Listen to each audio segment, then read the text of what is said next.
for all coming here. My name is Alex. I'm from VertaMedia. I'm going to speak today about rise to the challenges in programmatic video. I just want to give you a brief overview of what VertaMedia does. We're an SSP, video SSP platform.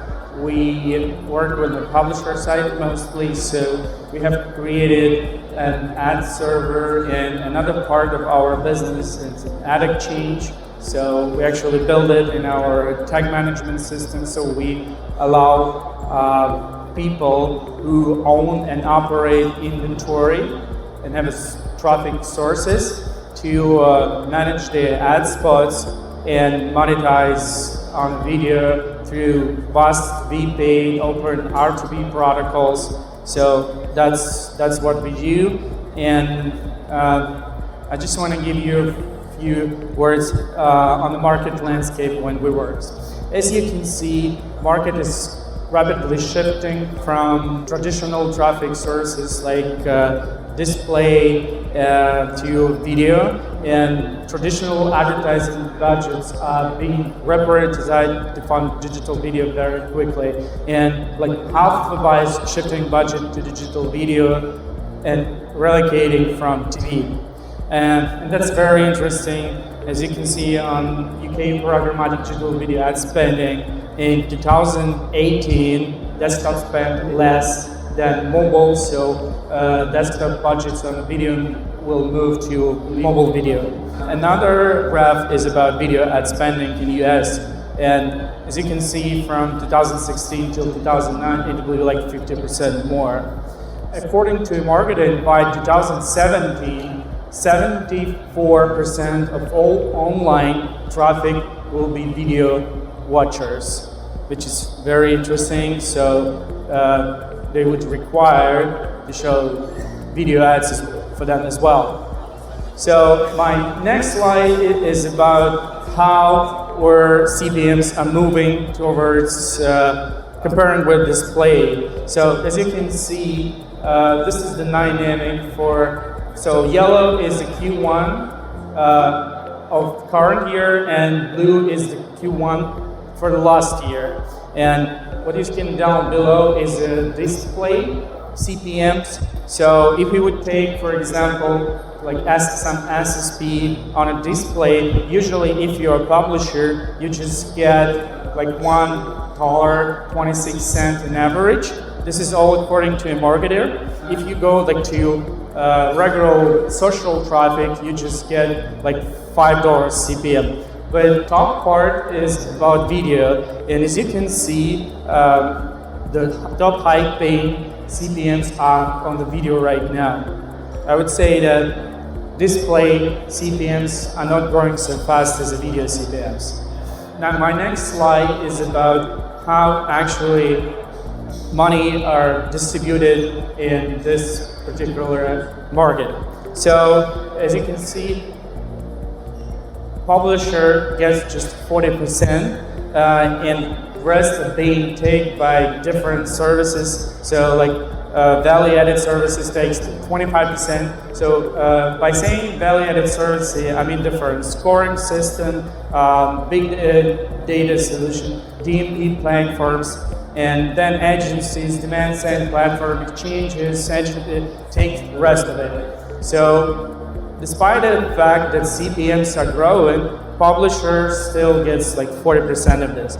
And my next slide is just about example. If we take $1, so 65 cents might be spent on media services, and you just get 40 cents from every dollar of your CPM that you actually get.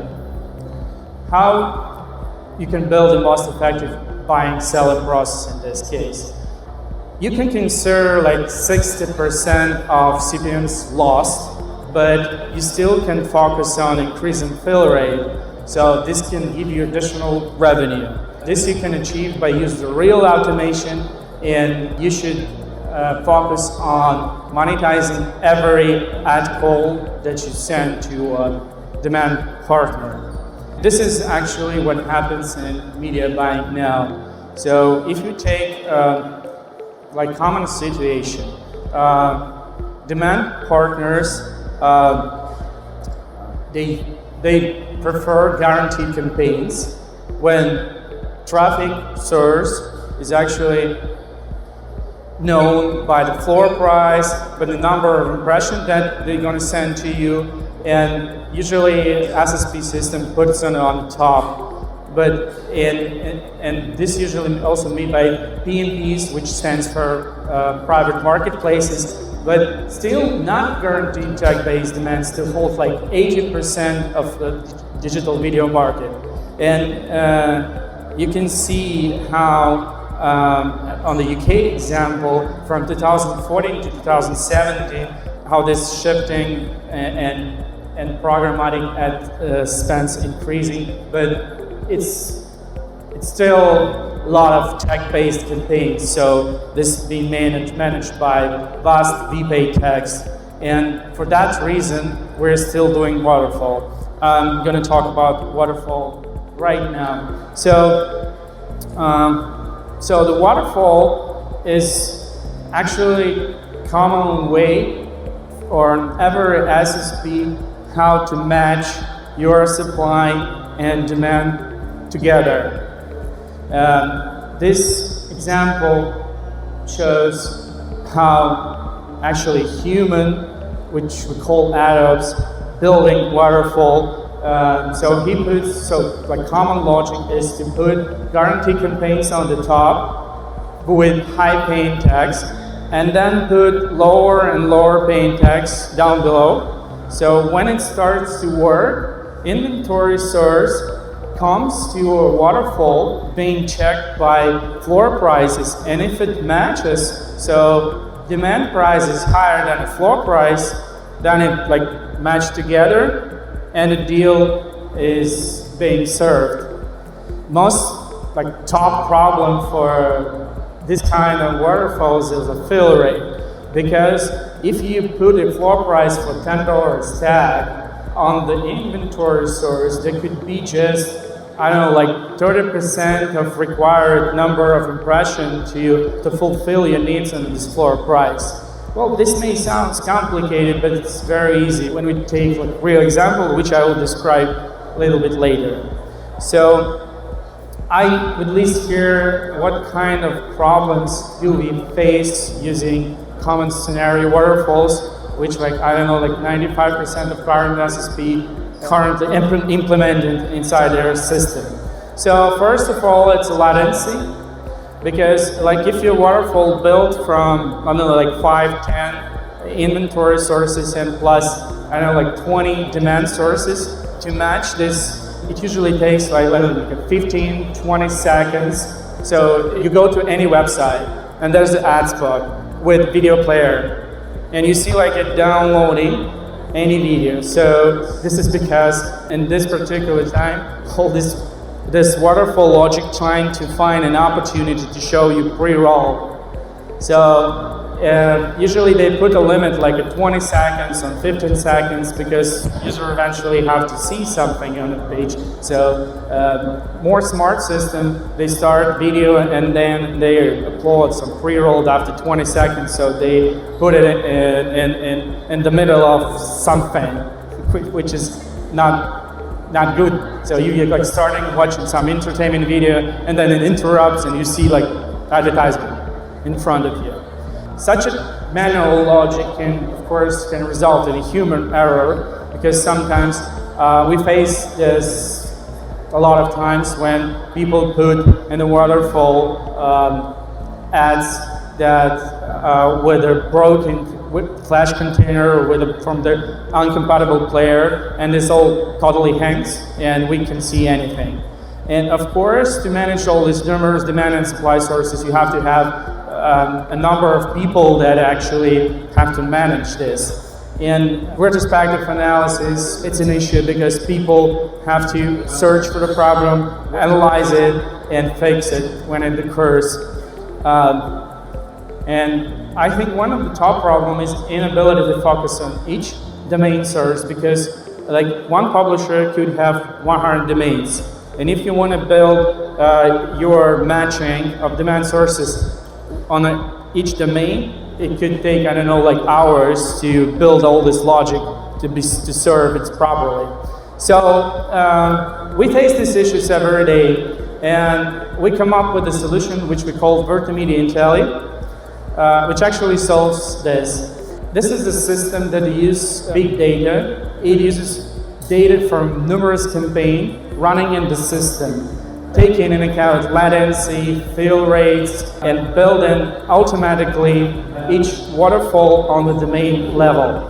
So ad ops actually not involved in this, so you can just go into system, put it like check mark, and system takes first 2,000, 5,000 ad calls, grab all this data, automatically recalculate it, and then build this waterfall, taking into account time to impressions from the past campaigns, fill rates from the past campaigns, and create it every 5-10 minutes. It's free for you to specify inside the system. So that's the example of how it works. You can see classic human-made waterfall. Creating waterfall, ad ops knows just the floor price. So he put on the first place most high-paying text, which is now, in our example, is $14.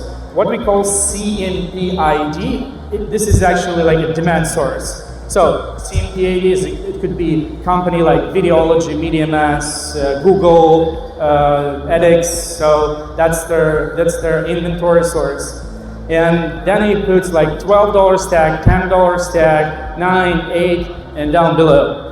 So when he saves that waterfall and starts to work, there is a limited time. So for the time given, which we call time to impression, he could check 2 opportunities, which was for the first opportunity, it had 35% fill rate, and for the second opportunity, it had, in fact, like 0%. So eventually, for this human-made waterfall, for 1,000 ad calls generated $5 revenue with an average fill rate 36%. But when it comes to, in the contrary, when it comes to VertaMedia Intelli, system took all this data about campaigns and built waterfall in a bit different way, because it was able to analyze fill rate for other opportunities and average time to impression before. So automatically it built in a bit different way. So again, he put like a first inventory source on the first place, but on the second place it put 9 CPMs with a fill rate 47%. So for the time given, it was able to go to like daisy chain for 4 opportunities. And if it would fail for the first opportunity with 35% average fill rate, it could be more successful when it go to second opportunity with a 76% rate. So as a result, we had for 1,000 calls revenue of $8 and a fill rate like 83%. So this works, and like I just want to give you a summary. If you do automation, it should be intelligent, because most of automation right now is just to take specification on R2B protocol, implement it, and just see like traffic goes back and forth.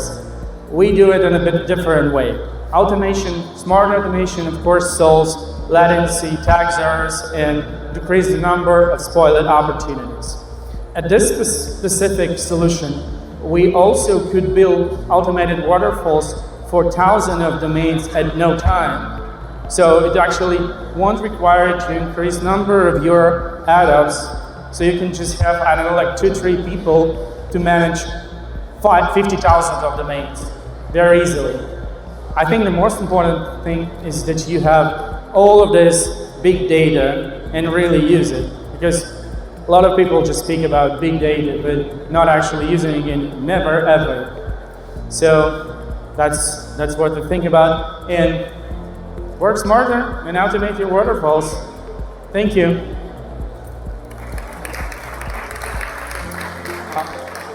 I think we still have 2 minutes for questions, right? Well, the question was, it's a very crowded space, and basically why world needs another SSP. It's a good question. Well, the competition is always good. Recently, I met with a friend of mine, and she's from fashion industry. And she told me that the fashion industry most thriving thing is IT technology, because you can't just compete with doing closes, because just you need marketing, you need a new way to approach customers. That vision that we also support, because we think specifically in ad tech, you can moving towards something brand new and really optimize this oldest mass, because like having all these billions of requests going through you from these billions of websites, you have to do really smart things that make complex things simple. So our vision is that, and like why we unique, that we trying to see how we can make this, from the technical perspective, how we make these things simple for every man. So this is why we build actually interface, like we can drag and drop demand sources. You don't have to do complex scripts. You just grab your mouse, inventory source, supply source, put it all together, and you can see immediately data comes to, if you just point over, you can see what was the previous results of campaigns. So we can actually visualize that. So we're trying to squeeze the traffic flow to get most of it using technical advanced solutions. Thank you. I hope I understood this right, but like the old waterfalling was discriminating like by price, right? And it's like the automated waterfalling then discriminating by latency? When you create manually waterfall, you don't have any data, so except price, floor price. So you can actually, as you mentioned, like discriminate it by using like latency. Only machine or algorithms can just take this data and count what latency has been before, and we take it as one of their parameters. Because as I mentioned before, you don't need to wait. More you wait, more opportunity you lose. We want to decrease time to impression. You can see like average time to impression. So most of the systems, they put limit on time to impression. So latency really matters, because if you can be not in time, you just waste it. Even if there is an ad unit ready to be shown. So latency matters, and we discriminate it using this parameter to build our logic. Thank you again for questions.